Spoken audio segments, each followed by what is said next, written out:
Mga ka-crypto, kung isa ka po sa mga nagmamasid kay XRP, maghanda ka dahil ngayong araw ay pag-uusapan po natin kung bakit sinasabi ng mga eksperto na price has to go up at walang talagang plan B. Oo, tama po ang narinig ninyo mga ka-crypto. Hindi po ito basta hype. May malalim na dahilan kung bakit ang bagong XRP ETF ay maaring magpwersa sa presyo ni XRP pataas. At makakaapekto po ito mismo sa ating wallets bilang traders, hodlers at investors. Kaya manatili po hanggang sa huli dahil ipapaliwanag po natin ang step by step kung paano po ito makakaapekto sa market. At ayan, simulan po natin sa ating unang katanungan kung bakit po ba mahalaga ang XRP ETF sa market ngayon.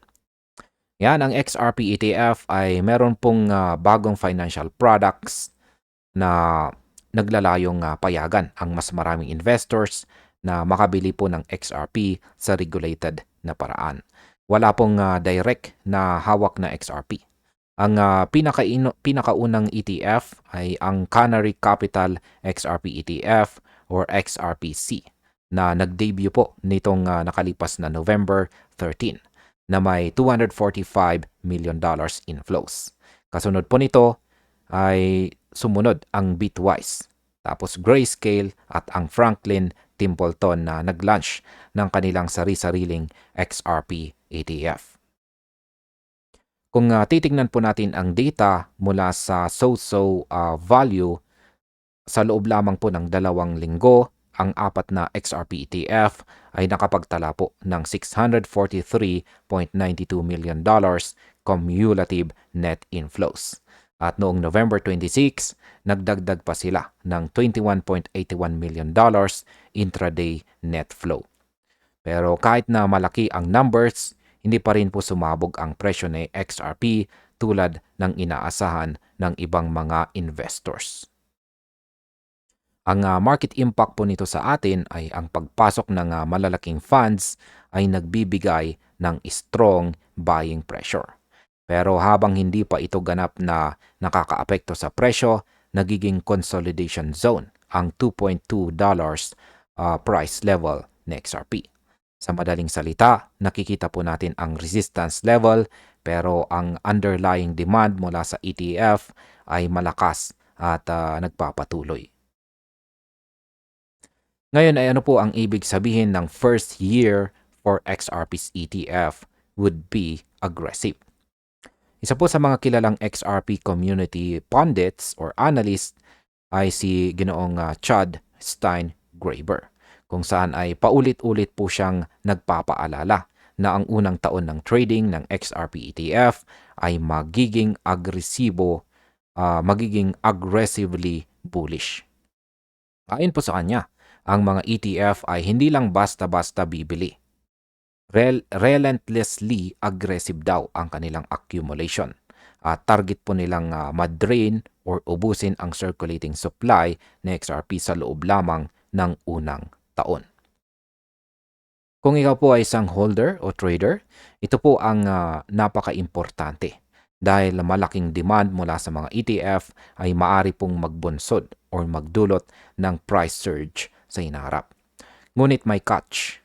Para masustain po ang accumulation na ito, ang presyo po ni XRP mismo ang kailangang tumaas.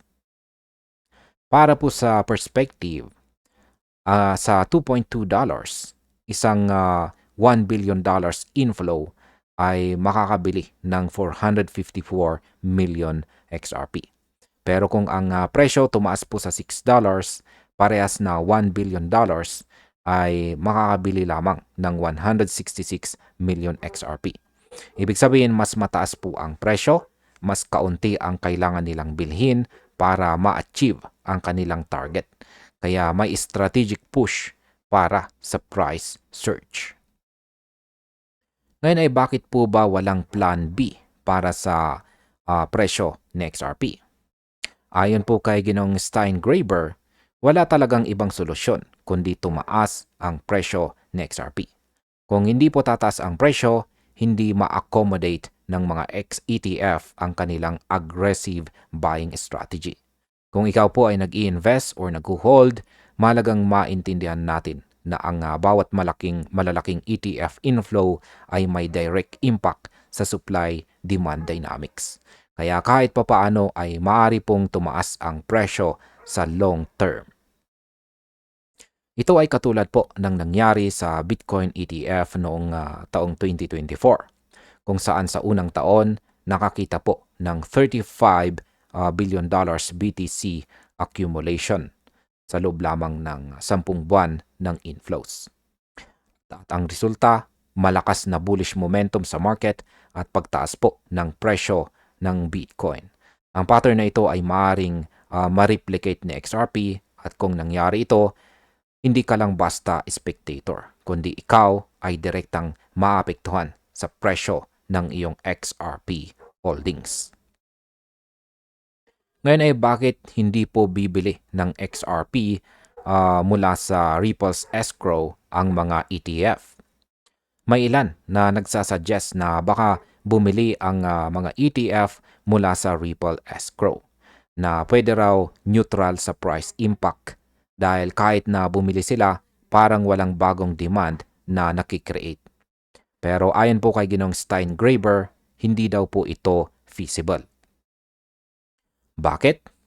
Dahil authorized participants or APs ay kailangang bumili ng underlying XRP within 2 days matapos ma-record ang ETF inflows.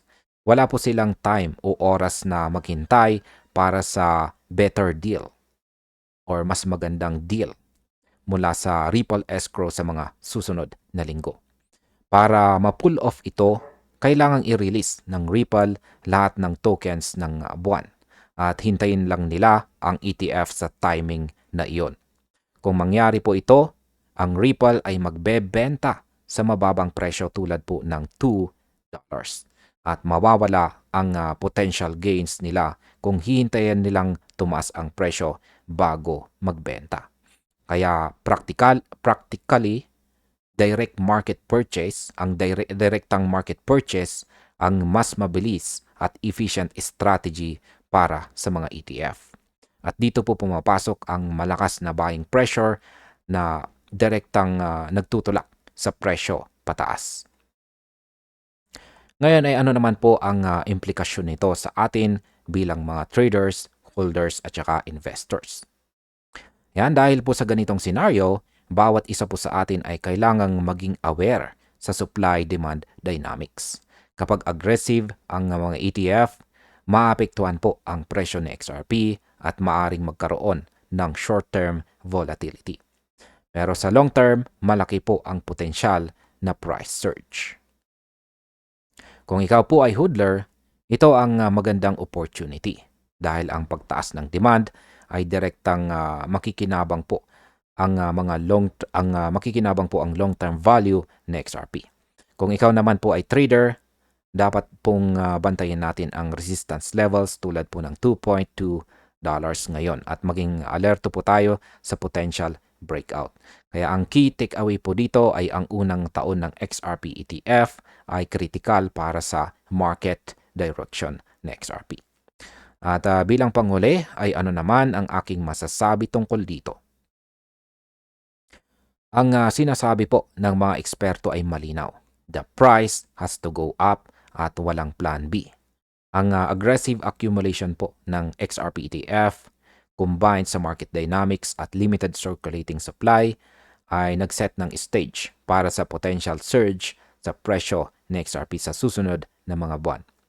Kaya para po sa atin bilang mga traders at hodlers, ito po ay opportunity na dapat po nating bantayan ng mabuti.